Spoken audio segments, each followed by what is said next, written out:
Déjeme ir vía telefónica con el maestro Miguel Vadillo, director de la revista Contralínea, a quien saludo con mucho gusto. Maestro Miguel Vadillo, ¿cómo te va? Buenas tardes.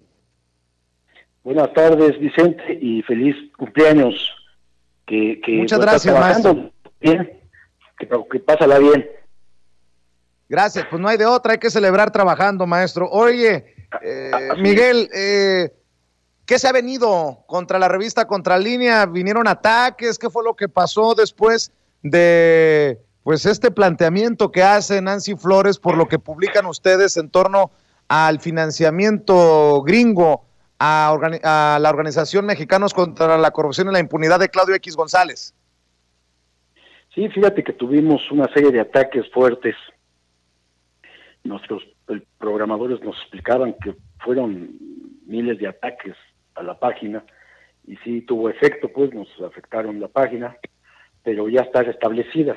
Entonces, pues son cosas que, como tú bien sabes, estamos viviendo permanentemente con estas nuevas tecnologías y todo el internet y los hackers y todos los bots y demás cosas que se viven y se padecen, pero pues que es parte del juego, ¿no? Hay gente que está interesada en bloquear o en impedir que se informe a la sociedad.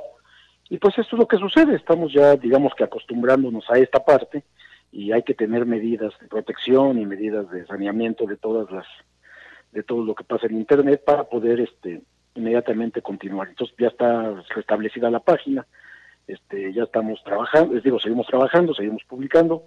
Entonces ahí va todo este asunto, Vicente. Gracias por tu preocupación.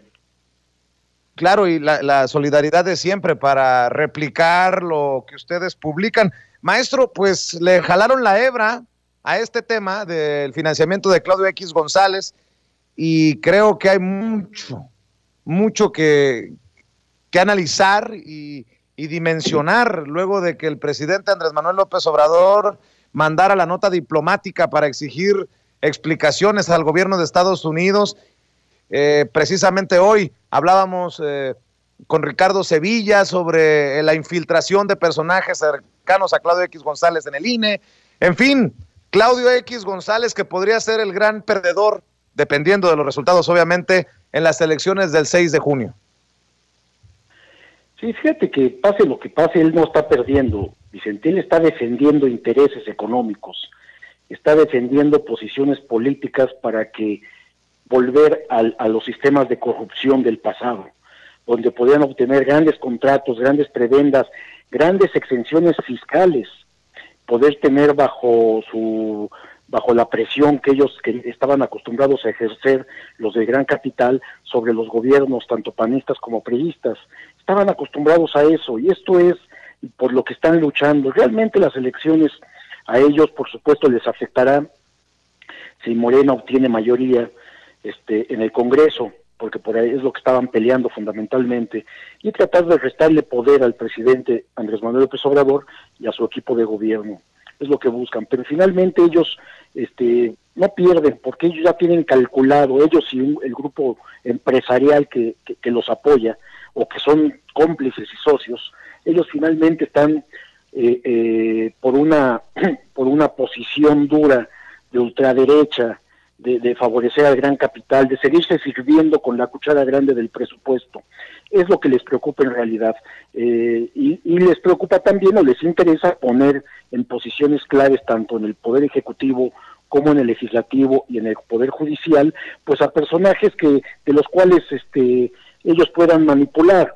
Esa es la gran confrontación que hay hoy en día, y que Claudio X González tiene con el presidente López Obrador, que por supuesto desde el primer día que asumió la presidencia de la República ha tenido y tiene el control de este país, tiene el control del gobierno federal y tiene una enorme injerencia en cuanto a sanear las finanzas públicas, no solamente del Ejecutivo, sino también pedir austeridad a los otros poderes de la Unión. Eso les preocupa, eso es lo que realmente les preocupa, que no puedan seguir teniendo como títeres representantes en los distintos poderes de la Unión.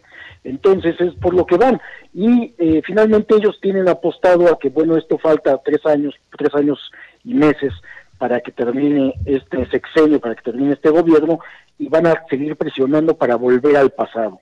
Ellos vivían de la corrupción, del abuso, de la violación fiscal, y bueno, pues es lo que están tratando de hacer. Finalmente hay un grupo muy identificado en las distintas áreas, que son los que están participando en el golpe blando del que se ha venido hablando, ¿no?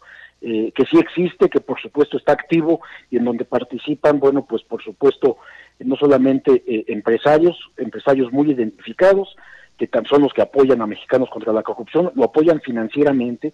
También hay intelectuales, escritores, periodistas, dueños de medios de comunicación, entre otros más, ¿no? Inclusive hay gente dentro del propio gobierno federal que participaría también, o estaría interesado en participar en este golpe blando en contra del gobierno de López Obrador. Esa es la situación que yo observo, Vicente.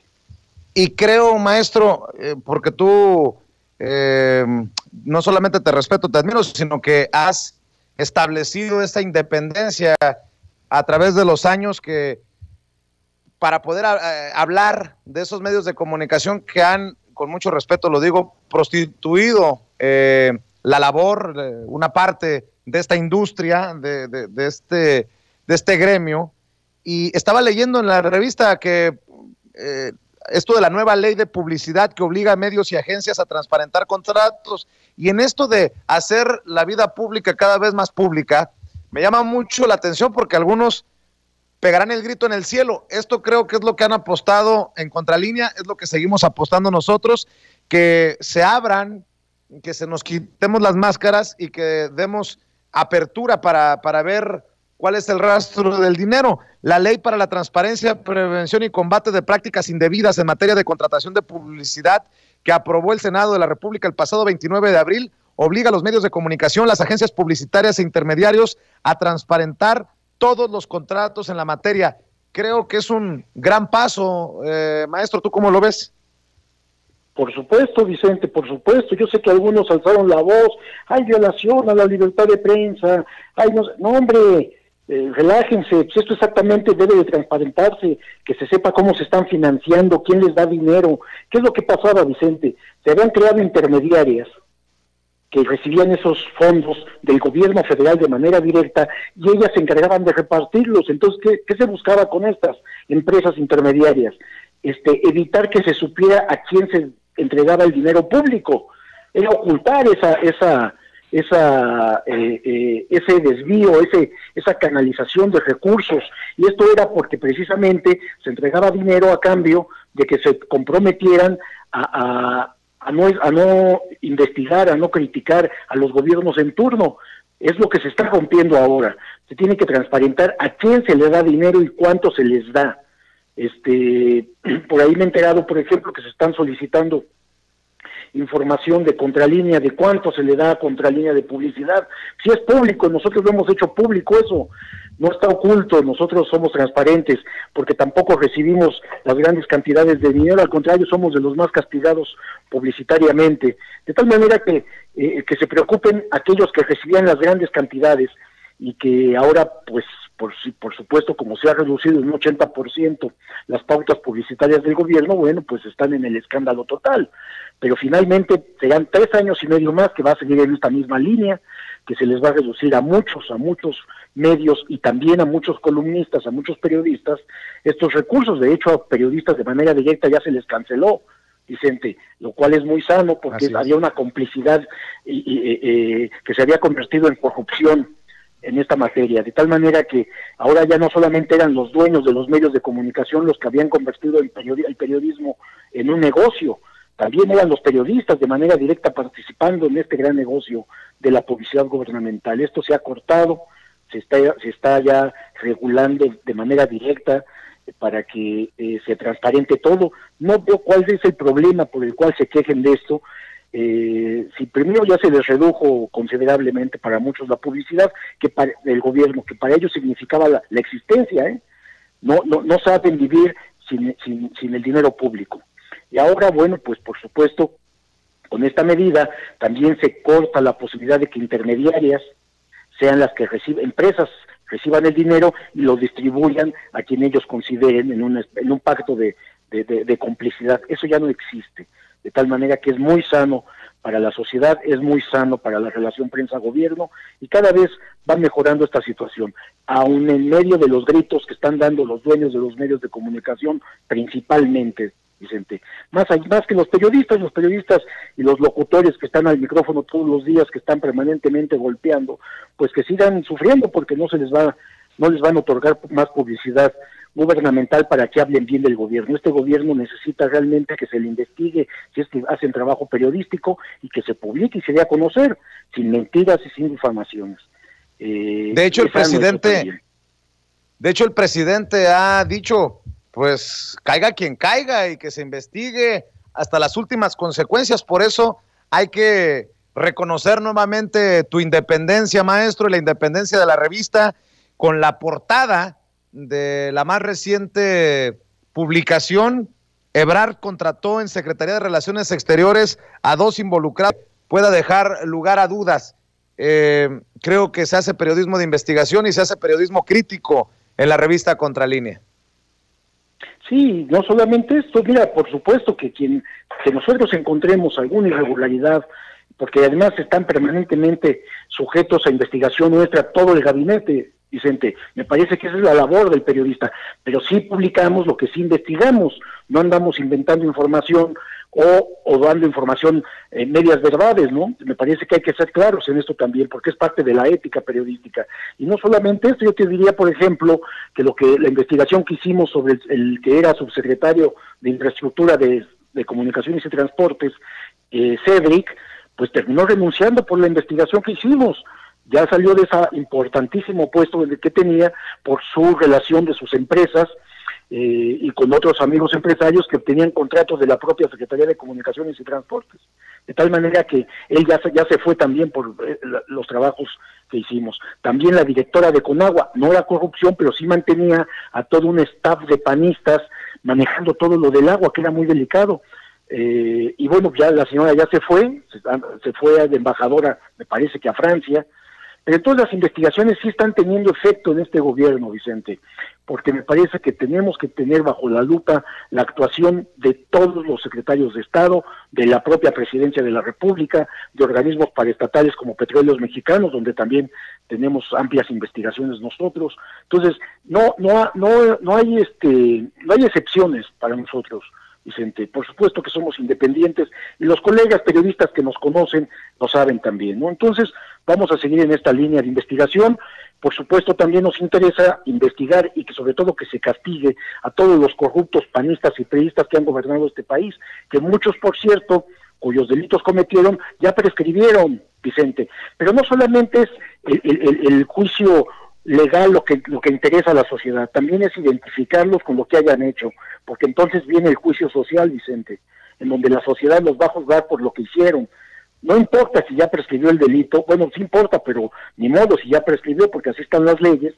Entonces, de tal manera que pueden ya no enfrentar a la justicia, y esto pasa con los expresidentes, con la investigación que se tiene que hacer sobre ellos, que ya se votó y ya se acordó que debe de hacerse. De tal manera que no importa si ya prescribieron los delitos que cometieron, pero es un hecho que al informar lo que pasó en cada sexenio, estamos identificando, y la sociedad está informando para que vea qué clase de políticos son, qué clase de partidos los representan, y no volver al pasado, Vicente. Esa es una de las cosas que necesitamos los mexicanos. Tenemos que ir hacia adelante, sí, pero con un gobierno honesto, austero, transparente, y que dejen de estar en complicidades con grupos empresariales que han saqueado históricamente este país. Maestro, déjame pedirte tu reflexión para cerrar y agradecerte siempre tu tiempo y tu generosidad.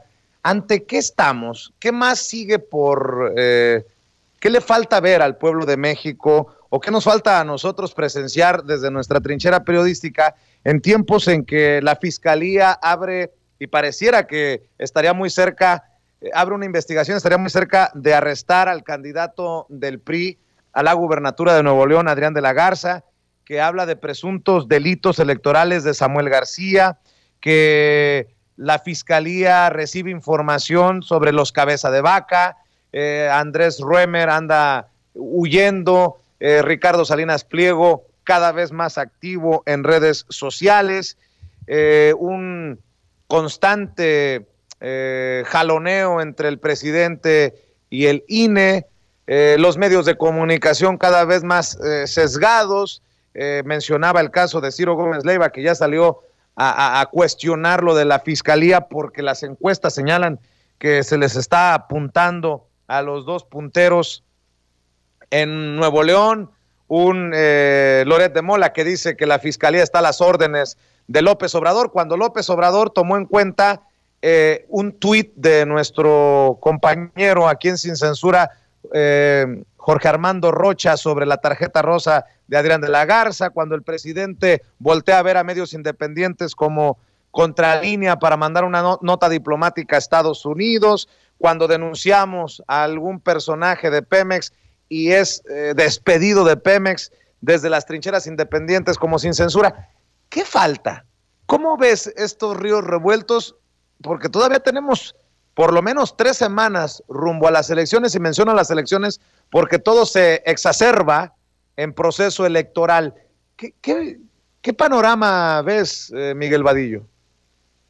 Pues fíjate que es muy interesante todo esto que está sucediendo y me parece que debemos seguir avanzando en ese sentido. Y por lo menos los 3 años y medio que faltan de la actual administración, esto va a seguir creciendo y es muy importante porque vienen las elecciones de 2024. Entonces, por lo pronto vienen estas intermedias en donde se identifica a 2 candidatos, uno del PRI, otro del Movimiento Ciudadano, me parece, Samuel García, con supuestos delitos. Se les acusa de supuestos delitos, se está haciendo investigación, la Fiscalía ya tuvo información de la Unidad de Inteligencia Financiera, y sí, como dices, pues debe de investigarse, no importa que se esté en un proceso electoral, se han cometido delitos que yo creo que hacia allá apunta, debe de haber expedientes, y esos expedientes se van a conocer, Vicente. Esos expedientes tenemos que acceder a ellos, tienen que transparentarlos para que precisamente se aleje toda esta idea de que es un movimiento político del actual gobierno para bajar de la contienda o para restarles votos a estos 2 participantes políticos hacia el gobierno de Nuevo León. Yo creo que, como tú bien dices, uno es cuestiones electorales, que es el priista, pero el otro es una cuestión que tiene que ver con el origen del dinero que ha utilizado y que tiene, y parece que es familiar el asunto porque los estarían vinculando, de acuerdo con los expedientes, con el crimen organizado, Vicente. Habría posible lavado de dinero ahí. Entonces es hacia donde apunta esta investigación, y por supuesto se tendrá que saber. Ellos ya en este momento deben de estar muy preocupados, ambos candidatos, por esta situación, más allá si están arriba en las encuestas, si están a mitad o como estén. La cosa es de que entiendan los políticos que hoy en día, si cometen un delito, van a ser investigados, perseguidos, sancionados y encarcelados en dado caso que se pruebe esto. Es muy interesante todo este fenómeno porque esto no sucedía antes. Antes se arreglaban en lo oscurito, hacían acuerdos y todo seguía normal y todos, unos cedían, otros apoyaban, otros estaban en contra, pero todos se daban un acuerdo y la corrupción mantenía en la política mexicana. Hoy vemos que hay nuevos horizontes, vemos que sí están preocupados de qué van a hacer. Vamos a ver en la contienda electoral cómo se conducen, porque todavía algunos no se han dado cuenta que, primero, que el delito ya es grave, y segundo, que pueden ser encarcelados por lo que hagan, porque la justicia, al parecer, ha llegado a este país finalmente, Vicente. Por supuesto sigue habiendo mucha corrupción, muchos abusos de poder, muchos tráficos de influencia, incluidos a miembros del actual gobierno, Vicente, y tenemos que identificarlos y tenemos que denunciarlos. Esto no se acaba en un sexenio, además, ¿no? Era una corrupción enraizada en toda la estructura gubernamental, en toda la estructura política, en los 3 poderes, en gran parte de la sociedad. Sabían que así se manejaba. De ahí los dichos de que vivir fuera del presupuesto era un error, ¿no? Porque era la corrupción rampante, donde obtenían grandes cantidades de dinero todos los que participaban de ella. Pero esto está llegando a un punto medio en donde van a ser investigados todo aquello que se denuncie. Mira, presentarse tener la posibilidad de presentarse en la conferencia del presidente en la mañana y denunciar lo que nosotros investigamos, para mí es un privilegio, Vicente. Yo estoy encantado con las conferencias de prensa, porque nuestros reporteros de Contralínea pueden llegar ahí y no preguntarle a un secretario de Estado, a un director de paraestatal, no, le preguntamos de manera directa al presidente de la República y él nos contesta, pero además ordena que se dé la información. Eso es inédito, Vicente, y yo tengo muchos años en el periodismo, varias décadas, y esto nunca había pasado. De hecho, yo nunca había podido entrevistar presidentes porque a mí no me recibían, porque no era cómodo, no me permitía a entrevistas a modo. Y hoy en día pues puede uno ir directamente a la conferencia de prensa y hacer preguntas. De hecho, yo ya me presenté en una ocasión también a hacerle preguntas al presidente, y todos los reporteros nuestros lo hacen, llevamos temas que estamos investigando y podemos hacer lo que nos corresponde, y hay respuestas claras y precisas, y esto es precisamente lo que está pasando en este proceso electoral, que resultaron que los dos candidatos, tanto el del PRI como el de Movimiento Ciudadano, bueno, pues están siendo investigados por la Fiscalía General de la República sobre presuntos ilícitos y delitos que hayan cometido. Y si los cometieron, no importa que sean candidatos y que los partidos hagan un revuelo por esto, hay que sancionarlos, hay que investigarlos, procesarlos y, de ser culpables, meterlos presos, Vicente. Que así sea, maestro Miguel Vadillo. Siempre es importante escuchar tu opinión, tus reflexiones para entender la realidad, y te agradezco mucho que nos acompañes, invitando a la gente para que siga respaldando el periodismo serio de investigación que ustedes realizan en www.contralinea.mx y en las redes sociales de la revista, porque en momentos de ataques, en momentos en que se incomoda y buscan tumbar el medio, es cuando debe de hacerse presente el apoyo de la gente de a pie, maestro. Sí, te agradezco mucho, como siempre, Vicente, y es un gusto platicar contigo, y nuevamente te mando un fuerte abrazo por tu cumpleaños, y bueno, después de chambear, disfrútalo. Claro que sí, ya pronto nos veremos por allá en la Ciudad de México. Te mando un abrazo, maestro. Igualmente, Vicente, hasta luego. Miguel Vadillo, director de la revista Contralínea, hablando con nosotros sin censura. Permítame que se me queman los frijoles. Ya regreso. Estás